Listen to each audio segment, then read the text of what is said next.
Good morning, students. Today we are going to start with our new chapter, that is 2.1 Kingdom Protista.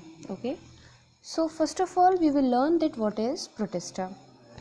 So I have already explained you this term, what is Protista. Okay, so we will read it once again. A kingdom or large grouping that comprises mostly single-celled organisms such as protozoa, right, simple algae and fungi, or slime molds, right, and formerly the bacteria. Okay, so they are now divided among up by 30 phyla, and some have both plant and animal characteristics. Okay, so the term Protista is derived from the Greek word that is protistus, which means primary. Okay, so it was coined by the famous scientist Aaron Haeckel in the year 1866 for all one-celled eukaryotic monoras like organism. Okay, being eukaryotic in nature, Protista are advanced than prokaryotic monoras.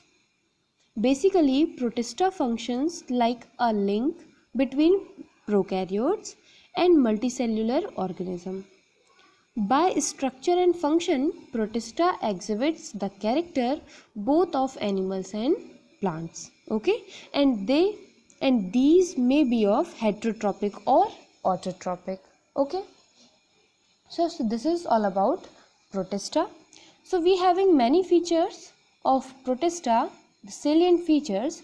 In this we are going to see one new thing, that is in flagella or cilia are present, and these having 9+2 pattern of microtubules. Okay, so I will show you which type of patterns they are talking about. Okay, now we will see the classification of kingdom Protista.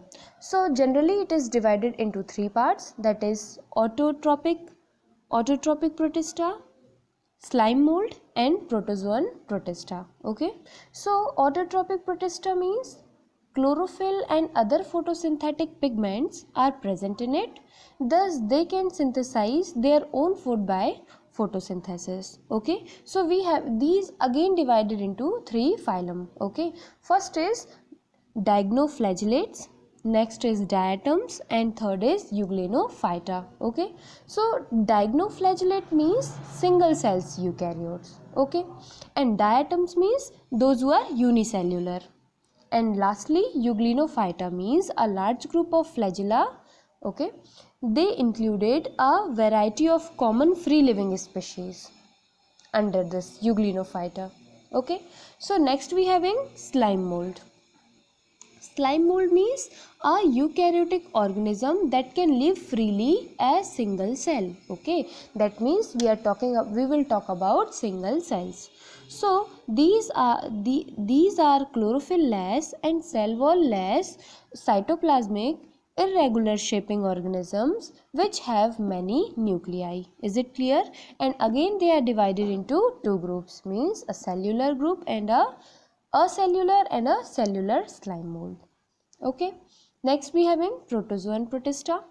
So protozoan Protista means these are chlorophyll-less unicellular organism around which a covering called the pellicle is present. Okay, so again they are divided into four groups. Okay, so that is zooflagellates, sarcodines, sporozoans and ciliates. Okay, that means zooflagellates means one or more flagella is present. We having one example, that is trypanosoma. Okay, so next we will talk about sarcodians, that we having the example of amoeba, and sporozoans we having this example of plasmodium, and ciliate I have already told you that paramecium.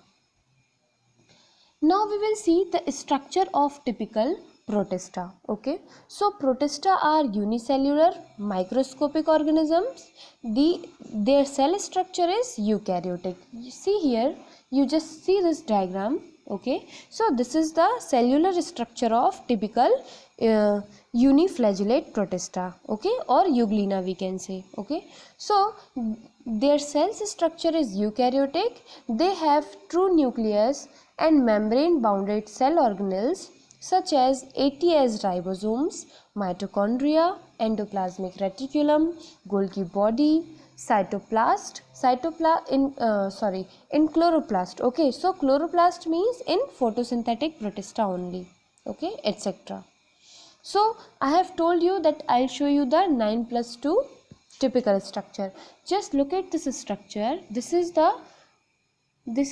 cross section of the flagellum showing 9+2 arrangement, okay. So if we will talk about, so the flagella and cilia having typical 9+2 microfibril structure, okay. You can see here. This is all about the structure of typical protista, okay. Now we will talk about which type of locomotion is present, okay. So basically there are three types of locomotion is present in protista: by cilia, by flagella, and by pseudopodia, okay. So what is cilia? Just look at these two pictures. So like flagella, cilia are also thread-like structure, but they are very small, that is 5 to 10 μ in length, okay, and fine in structure. Usually a protista have several cilia on its cell surface. Locomotion through cilia is known as ciliary motions or ciliary locomotion. You can see, right? So effective or power stroke means by the pressure of water, what actually happens, they go backward, okay, but again as a result of the movement, the organism moves in a forward direction, okay. So this is cilia that helps in the locomotion. Now by flagella also. So what is flagella? That we already know, that is single flagellum and are long and thread-like structure which help the organisms to move from one place to another. This type of locomotion is known as flagellar locomotion, and the size of flagella is usually 150 μ in length, okay. So this is the structure of flagella, okay. Now next we having by pseudopodia. Just look at these diagram. So literally pseudopodia means false foot, okay. Pseudo means false and podia means foot. So these are temporary protoplasmic extension which help in the locomotion of protista, okay.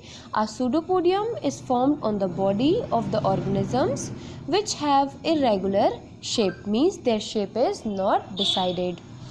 In the direction of movement, the protoplasm flows in the form of extension, forming a pseudopodium, okay, and it results into forward movement of the organism. And this process of pseudopodia formation continue in a direction of locomotion till the organism desires to move. Is it clear? So we can say that pseudopodia also help in the movement or in the locomotion of the organisms, okay.